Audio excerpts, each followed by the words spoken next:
Hello friends, स्वागत है मेरे चैनल टारगेट विद रवि पर। देखिए, मैं जो बिहार बिजली विभाग में जो वैकेंसी आई होती है, जिसका परीक्षा हो गया है, उसका मैं कटअप बताऊंगा और ये भी बताऊंगा कि रिजल्ट कब तक प्रकाशित होगी। ठीक है, चलिए वीडियो को शुरू करते हैं और देखते हैं कि क्या क्या इसमें प्रक्रिया। ओके, देखिए, जो आपका जो वैकेंसी आया था कोरेस्पोंडेंस क्लर्क और स्टोर असिस्टेंट का, जिसमें कोरेस्पोंडेंस क्लर्क में टोटल 806 वैकेंसी और स्टोर असिस्टेंट में टोटल 115 वैकेंसी था और टोटल दोनों मिला के 921 वैकेंसी था। ठीक है, ये था। और आपका जेई जीटीओ में 113 वैकेंसी था और जेएससी जूनियर अकाउंटेंट क्लर्क में 740 वैकेंसी था और टेक्नीशियन ग्रेड 3 का 2156 वैकेंसी था। सभी का अभी हम बताएंगे कि कब तक इसका रिजल्ट आने वाली है, आने की संभावना। ठीक है, देखते हैं पहले इसका स्टोर कोरेस्पोंडेंस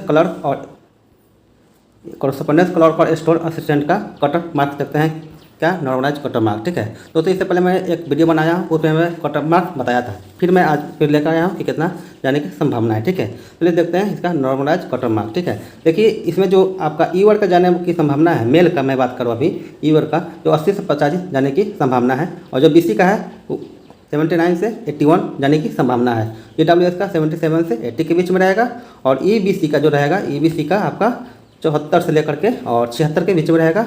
SC की बात करें तो यहाँ पे 70 से लेकर के 72 के बीच में रहने की संभावना है और ST की बात करें तो 68 से लेकर के 70 के बीच में रहेगा और FF यानी कि फ्रीडम फाइटर का जो रहेगा 62 से लेकर के 64 की रहने की संभावना, ये मेल कैटेगरी का। वहीं फीमेल की मैं बात करूँ तो ये ईवर का आपका हो जाएगा 75 से लेकर 80 के बीच में और BC का बात करें, BC का यहाँ पे रुकिएगा, BC का बात करते हुए 74 से लेकर 78 के बीच में रहेगा, फीमेल की मैं बात कर रहा हूँ मैं।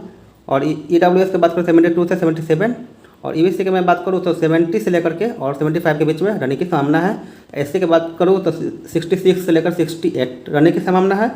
ST की बात करूँ तो ST में 63 से 65 और फ्रीडम फाइटर में फीमेल कैटेगरी में रहेगा 60 से 62 रहने की पूरी संभावना है। ठीक है, चलिए देखते हैं इसका एग्ज़ाम जो हुआ था अब किसका, टेक्नीशियन ग्रेड 3 का। ठीक है, टेक्नीशियन ग्रेड 3 की जो वैकेंसी था कितना, इसमें 2156 वैकेंसी था। ठीक है, जो पीछे मैं बताया हूँ यहाँ पे देखिएगा, यहाँ पे है ना, यहाँ पे 2156 वैकेंसी था कि टेक्नीशियन ग्रेड 3 में इसका जो है क्या कट ऑफ रहने की, नॉर्मलाइज कट ऑफ रहने की संभावना है। ठीक है, इसको भी हम लोग फटाफट देख लेते हैं, फिर बताऊँगा कि जो आपका जो डॉक्यूमेंट वेरिफिकेशन होगा, कौन कौन सा डॉक्यूमेंट लगेगा, उसको मैं पूरा डिस्कस करूँगा। ठीक है, चलिए देखते हैं इसका जो नॉर्मलाइज कट ऑफ मार्क्स, जो नॉर्मलाइजेशन के बाद कितना कट ऑफ रहने की संभावना है। ठीक है, देखिएगा यहाँ पे दोस्तों,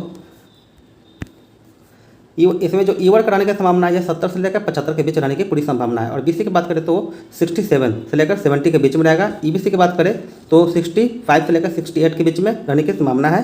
EWS की बात करें तो 65 से लेकर 66 और SC की बात करें तो 60 से लेकर 62 के बीच में रहने की पूरी संभावना है। प्लस में ST की बात करें तो 58 से लेकर के 60 के बीच में और फ्रीडम फाइटर 55 प्लस में है, 55 प्लस में रहने की पूरी संभावना। ये जो मैं कट बताया हूँ ये क्या है, नॉर्मलाइज कट मार्क्स है। ठीक है, ये संभावित है, इतना रहने की संभावना है। ओके, वहीं मैं इसका फीमेल की बात करूँ, फीमेल कैटेगरी का जो हुआ था इसका टेक्नीशियन ग्रेड 3 का, उसका मैं बात करूँ तो ईवर में 65 से 70 के बीच में रहने की संभावना है। वहीं BC की बात करूँ तो 63 से 65 के बीच में रहने की संभावना है।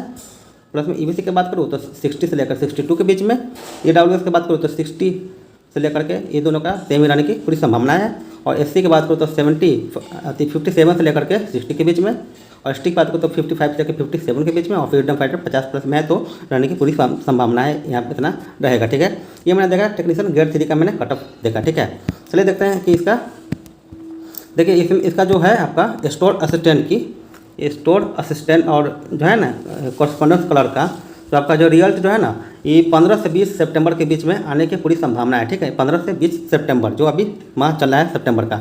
वही मैं JEC की बात करूँ, जूनियर अकाउंटेंट क्लर्क का, जो 10 से 12 सितंबर तक आने की पूरी संभावना रहेगी। ठीक है, जो मैं रिजल्ट की बात करूँ, रिजल्ट 10 से 12 सितंबर तक आने की पूरी संभावना है। ओके, और अदर पोस्ट का जो रहेगा लास्ट सितंबर में आने की संभावना रहेगी। ठीक है, चलिए दोस्तों मैं अब बात करता हूँ कि DB का, जो DB में जो आपका कौन कौन सा डॉक्यूमेंट लगेगा। ठीक है, DB के समय में कौन कौन सा डॉक्यूमेंट लगेगा, इसको हम लोग डिस्कस कर लेते हैं। ठीक है, आप लोग ये आपके पास अगर नंबर सही है तो आप लोग डॉक्यूमेंट रेडी रखिएगा, वो मैं डॉक्यूमेंट बताता हूँ। ठीक है, चलिए देखिएगा यहाँ पे, एक तो आप रखिएगा क्या 10th का मार्कशीट और प्लस में सर्टिफिकेट 10th का, प्लस में इंटर का रखिएगा मार्कशीट सर्टिफिकेट, और उसके बाद ग्रेजुएशन पर जो भरे हैं जैसे कि सीसी और स्टोर असिस्टेंट के लिए, उसके लिए ग्रेजुएशन का मार्कशीट और सर्टिफिकेट, ठीक है।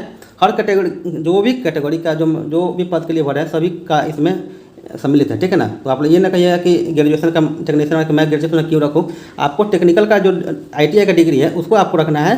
जो अगर आप ITI से भरे हैं टेक्निकल के लिए तो आपका ITI का मार्कशीट प्लस डिग्री चाहिए, ठीक है ना। जो ग्रेजुएशन से भरे हैं उसका मार्कशीट और सर्टिफिकेट चाहिए, ओके। तो कन्फ्यूज नहीं होना है, आप लोग इसको पूरा देखिएगा, ओके। आगे बात करूँ तो कास्ट सर्टिफिकेट प्लस डोमिसाइल चाहिए, ठीक है ना। कास्ट जो कास्ट से है जैसे कि OBC है तो OBC वाले के NCL चाहिए, NCL प्लस में जो SC ST उसके लिए कास्ट सर्टिफिकेट चाहिए, और जो EWS है EWS सर्टिफिकेट चाहिए, ओके। और डोमिसाइल तो सभी को चाहिए, डोमिसाइल यानी कि निवास प्रमाण पत्र। इसके बाद साथ चाहिए फोटो चाहिए, 4 फोटो चाहिए, आधार कार्ड चाहिए, और कॉपी और CBT एग्ज़ाम जो आपका CBT एग्ज़ाम हुआ था उसका जो एडमिट कार्ड है उसको वो भी आपको रखना है, ठीक है। और उसके बाद बात करूँ तो देखिएगा यहाँ पे NOC जो भी अगर कोई वर्किंग में है तो उसको कहीं पर वर्क कर रहा है तो सरकारी में चाहे कहीं भी तो उसको NOC चाहिए, ठीक है। NOC यानी कि नो ऑब्जेक्शन सर्टिफिकेट चाहिए, ठीक है। उसके बाद EWS सर्टिफिकेट चाहिए EWS वालों के लिए, प्लस मेडिकल सर्टिफिकेट। प्लस में एक जरूरी बात जो है 50 के यानी 50,000 का बॉन्ड चाहिए, कितना 100 का स्टाम्प पे, ओके। ये था पूरा लिस्ट जो आपके DV के समय में आपको रखना होगा। आप लोग चाहिएगा तो इसका स्क्रीनशॉट लेकर के आप इसको रख सकते हैं। इतना आप लोग डॉक्यूमेंट रेडी रखिएगा, ठीक है। देखिए सभी का मैं बता दिया हूँ, और कोई भी कन्फ्यूजन हो तो फिर आप हमको कमेंट करिएगा, कोई भी डाउट हो, ठीक है। फिर मैं वीडियो लेकर के आऊँगा, ठीक है। दोस्तों ये जो मैं कटअप बताया ये एक्सपेक्टेड कटअप था, एकदम ये बिलीव मत करिए कि यही रहेगा, यहाँ इतना रहने की संभावना है, ठीक है। मैं ये बताया कि इतना रहने की संभावना है, इसको संभावना मान के चलिएगा, ठीक है ना। इससे +2 ±2 भी हो सकता है, +2 या -2 भी रहने की संभावना रहेगी, ठीक है। चलिए वीडियो मैं यहीं पे समाप्त करता हूँ। कोई भी क्यूरी हो तो मेरे चैनल पे आकर के आप कमेंट करके बताइएगा कि क्या कोई दिक्कत है या कोई भी डॉक्यूमेंट में या कोई कटअप या कोई अथी में परीक्षा कर। देखिए मैं बता चुका हूँ जो कॉरेस्पॉन्डेंट क्लर्क स्टोर असिस्टेंट का जो रिजल्ट आने वाली है आपको 15 से 20 सितंबर आने की पूरी संभावना है, ठीक है ना। और हमें जूनियर अकाउंटेंट क्लर्क का है आने की 10 से 12 सितंबर तक आने की संभावना, अदर जो पोस्ट है उसका लास्ट सितंबर तक आने की संभावना है, ठीक है। तो आप लोग बेचैन मत होइएगा, एकदम आने की संभावना है। चलिए नेक्स्ट वीडियो फिर मिलेंगे, तब तक के लिए धन्यवाद।